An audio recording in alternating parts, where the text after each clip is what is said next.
నమస్తే తల్లి, బాగున్నారా? మీ పేరేంటమ్మా? వెంకట సుబ్బలమ్మ. సరే, మీది ఈ ఊరేనా? ఈ ఊరేనా? ఈ ఊరే. మీ ఇల్లు? ఇల్లు లేదు, అది వాళ్ళ ఇంట్లో ఉంటున్నాను నేను. వేరే వాళ్ళ ఇంట్లో? వేరే వాళ్ళ ఇంట్లో ఉంటున్నా. రెంట్ కడుతున్నారా?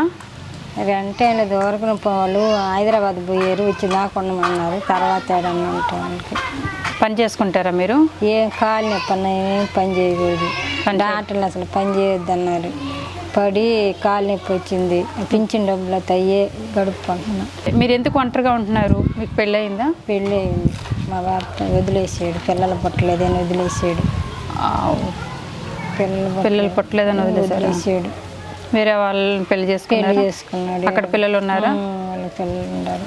పెళ్ళి అయ్యి ఎన్నాళ్ళకి కలిసి ఉన్నారు? పెళ్ళైన తర్వాత ఒక 10 సంవత్సరాలు కలిసి ఉన్నాం. ఇంక నీకు అట్ట పిల్లలు పుట్టలేదు, నేను నేరే పెళ్లి చేసుకుంటాను, నీదా అనేది నాదా అనేది వదిలేసాడు. ఎవరు చేశారు పెళ్ళి ఆయనకి? వాళ్ళ అమ్మ నాన్న చేసి. ఓహో, వాళ్ళ అమ్మ నాన్న.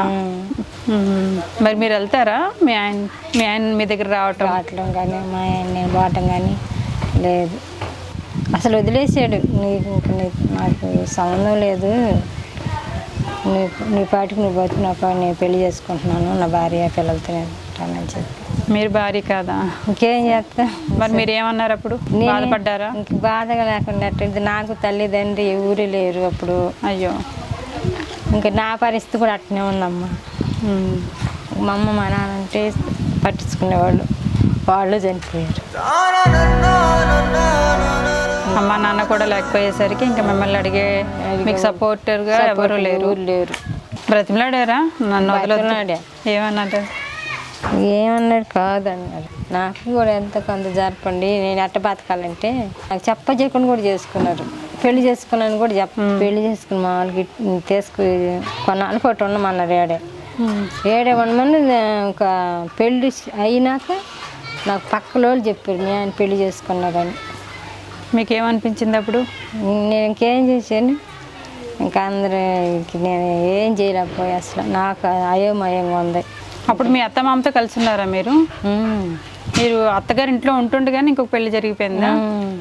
అత్తగారి ఇంటికాడంటే ఇక్కడికి తీసుకొచ్చారు.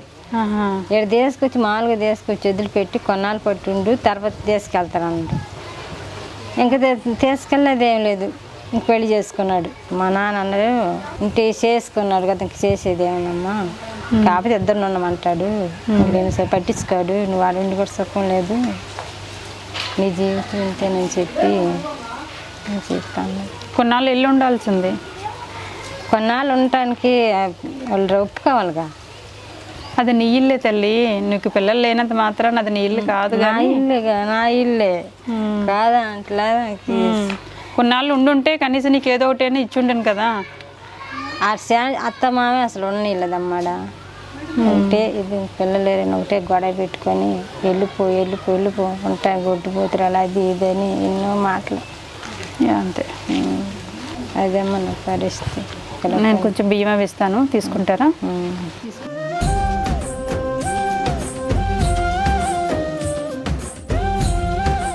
మా ఇది చీర, జాకెట్టు, లంగా తీసుకోండి. ఇది బెడ్షీట్ అమ్మా. ఇవి బియ్యం, కిరాణా సామాన్లు అందులో అన్నీ ఉంటాయమ్మా. మీకు ఎలాగో ఆరోగ్యం బాగాలేదన్నారు కాబట్టి పెన్షన్ ప్రతి నెల మీకు అందాలి, ఏ ఆటంకం రాకూడదు. మరి ఇక నుంచి అయినా మీకు మానసికంగా సంతోషం దేవుడు కల్పించాలని కోరుకోవడం తప్ప నేను కూడా ఏం చేయలేని పరిస్థితి.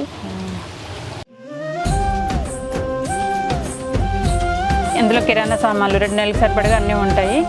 బియ్యం, భోజనం చేయండి, ఇవి ఖర్చులు ఉంచుకోండి అమ్మా. సంతోషంగా ఉండండి. జరిగింది ఏది మన చేతిలో ఉండదు, భగవంతుడు మన రాత్రిని రాస్తాడు.